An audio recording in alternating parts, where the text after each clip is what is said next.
Now, on a bit more of a serious note, we were trying to determine how you'd describe your brand of humor. How would you describe it? Funny. Think Cheech and Chong were born best buddies with jokes already swirling like smoke? Think again. Their legend started with weird luck and stranger choices, and the real beginning will blow your mind. Behind the rolling paper humor hides a chain of accidents that no scriptwriter could invent. We are diving deep, not just skimming haze. So brace yourself for wild turns that kept even them guessing. It all kicks off in a topless bar in Vancouver. And yes, that sentence is real. While most comedy pairs share a hometown or a classroom, these two started miles apart and worlds away in spirit. Richard Cheech Marin grew up in South Los Angeles with police officer father and zero plans to tell pot jokes on stage. His heart was set on pottery wheels, not punchlines, and he enrolled at California State University Northridge dreaming of perfect clay glazes. Then the Vietnam draft cast a long shadow over every teenage dream. Cheech had no appetite for war, so he packed a bag, crossed the border into Canada, and hoped the future would stay quiet. He later admitted, "I don't get killed in Vietnam," and those honest words steered him straight into destiny's waiting room. Living in a new country with no clear map was rough. Cheech drove trucks, unloaded carpets, and kept sculpting clay as the bills piled up. One night in 1970, he wandered into a local club desperate for work, and that smoky doorway flipped his entire life on its head. At the other end of town, Tommy Chong was already mixing mischief with art. Born in Edmonton to a Chinese father and Scottish-Irish mother, Tommy had tasted early fame as a guitarist with Bobby Taylor and the Vancouvers, a group Motown once signed. By the 70s, the music buzz had faded. So Tommy opened a topless bar in Chinatown called the Shanghai Junk, but he wanted more than dancers and drinks. Cue the strangest upgrade ever. Tommy grafted improv comedy onto burlesque shows, Coloniac City Works, and invited waitstaff and random dreamers to join his experimental skits. When Cheech stepped through the doors looking for any wage, Tommy saw a spark. He hired Cheech on the spot, not for his jokes, but for his willingness to try anything. During one improv bit, they stumbled into a scene about a stoned friend knocking on a door and muttering, "Dave's not here," and the crowd exploded in laughter. The gag was unplanned, and that raw electricity told them they had lightning in a bottle. Night after night, they sharpened the act. Tommy played a chilled-out hippie floating in slow motion, while Cheech brought quick wit and restless energy that popped like fireworks. Soon Vancouver clubs lined up for the duo. They quit the bar, hit the road, and the name Cheech and Chong flashed on every low-budget poster they could afford. Audiences loved how they poked at authority, teased every taboo, and mirrored a generation that felt lost in smoke and slogans. Each joke was a wink at anyone who questioned the system. Record labels came calling next. They cut comedy albums that spun into gold. Then Hollywood arrived with cameras and an open checkbook, and cult classics like Up in Smoke were born. Their first nights on the road were anything but glamorous. They slept in beat-up vans, ate greasy diner food, and prayed each little club would pay enough for gas to reach the next town. Crowds often packed in so tight that laughter rattled the windows. Sometimes local police hovered by the door, unsure whether to arrest them or applaud, because their jokes about smoke and authority felt dangerously close to real protest. Word of mouth worked faster than any poster. Teenagers memorized entire routines, and parents who tried to ground them soon found whole neighborhoods giggling behind closed doors. While their fans cheered the free spirit vibe, television bookers grew nervous. The duo appeared on late-night slots only after censors triple-checked every line, which made the forbidden parts even juicier when they finally aired. During recording sessions, they chased each other around the studio, arguing about timing, then burst into perfect harmony when the tape rolled. The engineers could never tell if a fistfight or a flawless take would happen next. Movie producers spotted dollar signs in that manic energy and pitched scripts that were little more than roadmaps for chaos. Cameras rolled, smoke swirled, and every blown take somehow made the final cut because it felt real. Fans gobbled up the movies, turning midnight showings into rowdy parties. Lines wrapped around theaters, as if each viewer wanted to share the inside joke with strangers. Yet fame did not smooth out the bumps behind the curtain. Off stage, their bond felt more like brothers locked in a tiny bedroom, laughing one minute and throwing pillows the next. Cheech later wrote that they were never traditional best friends. "We're brothers. We're not best friends," he confessed, pointing out that hardship glued them together while egos kept pushing them apart. Shows could end with roaring applause, then backstage fireworks would spark over script notes or money splits. Minutes later, they would march back out and deliver flawless encores as if nothing happened. Cheech compared their tension to the grit that turns into a pearl inside an oyster. The irritation hurt, yet also polished the shine the world adored. Fans only saw the polished pearl, not the grinding sand. Creative clashes stretched over almost 20 years, and the bigger the spotlight, the hotter the arguments became. Still, that rare chemistry survived storm after storm. They understood that together they were funnier than apart, and the paycheck did not hurt either. Money talks became minefields. Who wrote which joke, who deserved the bigger cut, and who got final say on scripts all sparked marathon debates that left managers sweating. Friends recall nights when the two refused to speak before a show, then storm on stage and deliver an hour of razor-sharp banter that left everyone breathless. That switch from rage to comedy kept even their crew guessing. Behind closed doors, they sometimes vowed to quit for good. Yet each time the curtain rose and the crowd roared, the old bond sparked back to life, at least until the next argument.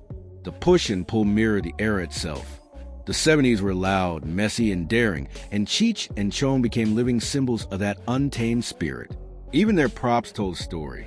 Oversized joints, battered guitars, and thrift store costumes all screamed do-it-yourself attitude, proving expensive sets were no match for raw imagination. Many critics dismissed their work as simple stoner humor, yet college campuses kept inviting them to perform.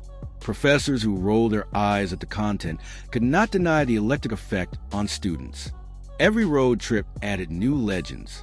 One night, their van broke down in a blizzard, and they amused stranded drivers with impromptu jokes beside the highway until a tow truck arrived. Nothing could silence the urge to entertain. Their audiences grew older with them, but the laughter never aged. Parents who once sneaked out to watch the duo later share the albums with their own teenagers, keeping the cycle of giggles alive. When the duo finally split, the headlines painted it like a tragic breakup, but insiders nodded and said it had been coming for years. Rehearsals without eye contact, shouted phone calls, and separate limos told the tale loud enough. For almost a decade, they worked solo paths, yet fans never stopped asking for a reunion. That constant question followed each man, like a friendly ghost at every public appearance. Time has a way of softening stubborn hearts. When they stepped back on stage together years later, the cheers thundered and both comedians blinked back tears. They cracked the same old jokes, and they still landed. Today, the legend of Cheech and Chong is taught in comedy classes as proof that friction can fuel brilliance. They remind everyone that magic sometimes sparks among odd couples in the least likely places. So next time someone says perfect pairs are born, tell them about the potter who feared a war and the guitarist who owned a topless bar, because fate loves crazy mashups and this story proves it. Stick around until the end, because the next twist in their saga shows that even smoke-filled legends can surprise you all over again. Think Cheech and Chong floated into legend on smooth laughs and sweeter smoke? Think again. Their tale starts with missteps, mishaps, and a meeting place so strange you might think it came straight out of one of their punchlines. Behind the bong gags and cult movies hides a maze of awkward first impressions and wild chance encounters. We are digging past the haze because the real story proves that two people who almost never clicked can still spark pure magic together. Stay until the final line, because the juiciest twist waits at the finish. How the duo met will make your jaw drop in real time. Their decades-long ride began not in a school hall or sleepy suburb, but inside a topless bar in Vancouver, and that bizarre detail sets the mood for everything that followed. Most comedy partners share a hometown, a classroom, or at least a boring day job, right? Not these two. Richard, Cheech Marin, and Tommy Chong grew up in totally different worlds before fate locked them in the same smoke-filled room and pushed them onto the same stage. Cheech never pictured a life crowded with punchlines and pot jokes. Raised in South Los Angeles by a father who wore a police badge, he charted a totally different course, studying pottery at California State University Northridge and dreaming about kills, not crowds. But the late 1960s were chaotic for young American men, and the draft for the Vietnam War loomed over every future plan. Facing the chance of being shipped out to fight in a war he did not believe in, Cheech made one gutsy move and bolted to Canada. He later admitted, "I didn't want to get killed in Vietnam," and that blunt promise to himself dropped him in Vancouver at the exact moment destiny clocked in. Think they were two lucky stoners who stumbled into glory? Think harder. Their saga is a spiral of twists that most fans never hear about. Life in a new country with no map is rough, and Cheech juggled any gig he could grab. He drove trucks, hauled carpets, and kept shaping clay, all while doubt and debt followed like shadows. One night, desperate for steady cash, he wandered into a local club, unaware that life-changing opportunities stood under the dim lights. On the flip side of this origin chapter waited Tommy Chong, born in Edmonton, Alberta, to a Chinese father and a Scottish-Irish mother. Tommy had already tasted a slice of fame playing guitar for Bobby Taylor and the Vancouvers, a band lucky enough to land a Motown deal. That success could have been an ending by itself. But the early 70s found Tommy ditching music for something bolder, running a topless bar in Vancouver's Chinatown that he called the Shanghai Junk. Tommy refused to run an ordinary joint. He stirred burlesque glamour with performance art, turning the Shanghai Junk into a wild hybrid of strip club and improv theater.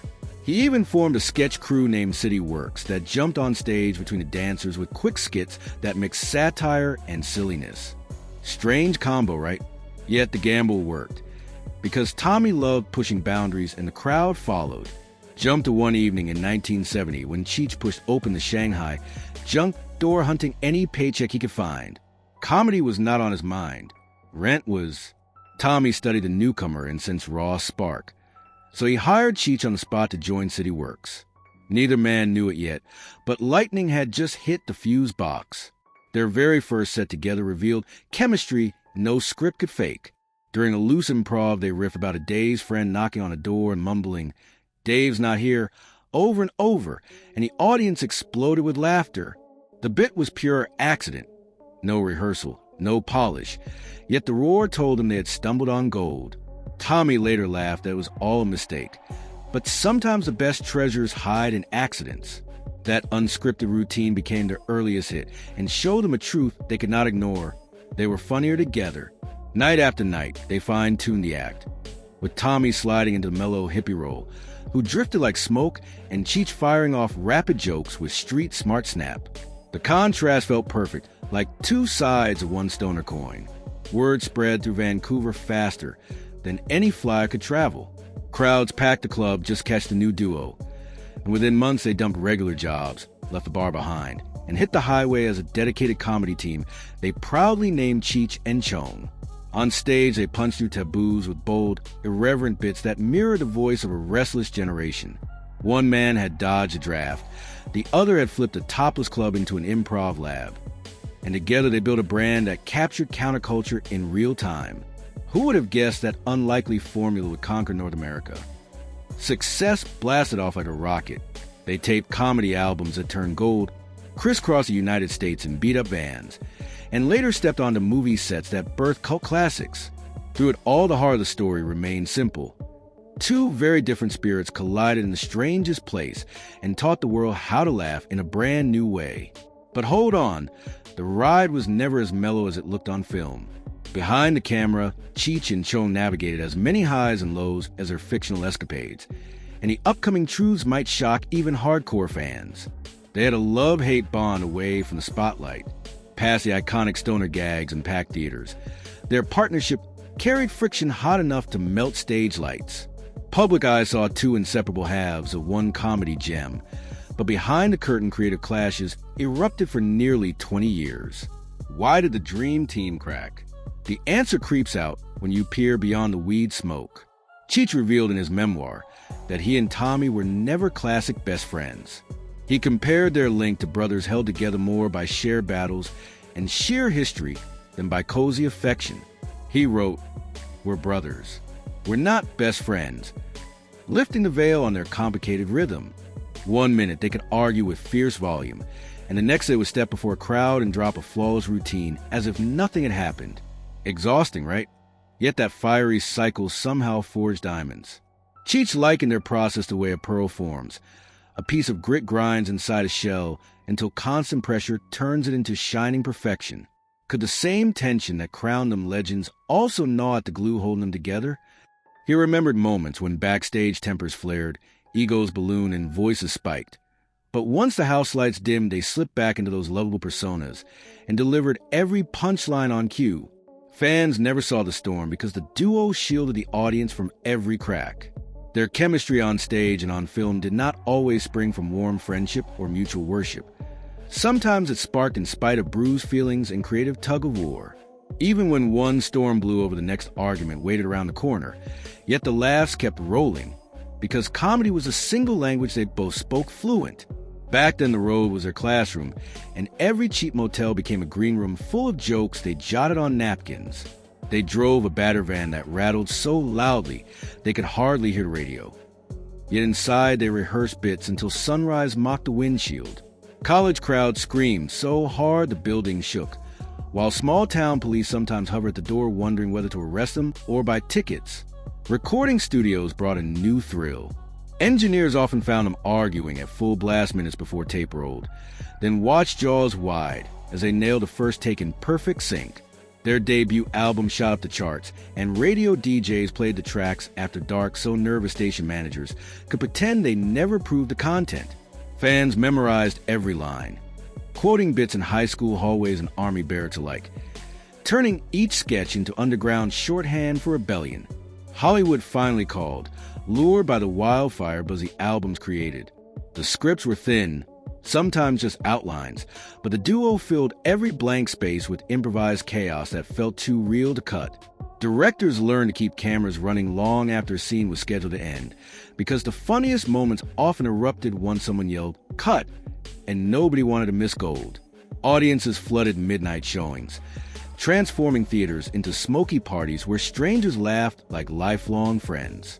Step by step, Cheech and Chong built a pop culture empire while still arguing over who left burrito wrappers on the dashboard. Yet the bigger the spotlight grew, the sharper their disagreements became. Money splits, writing credit. Even who got the window seat on a flight could spark volcanic shouting matches that left assistants trembling. The strange part was that every fight somehow pumped their performances with more edge, giving sketches an electricity that felt dangerously alive.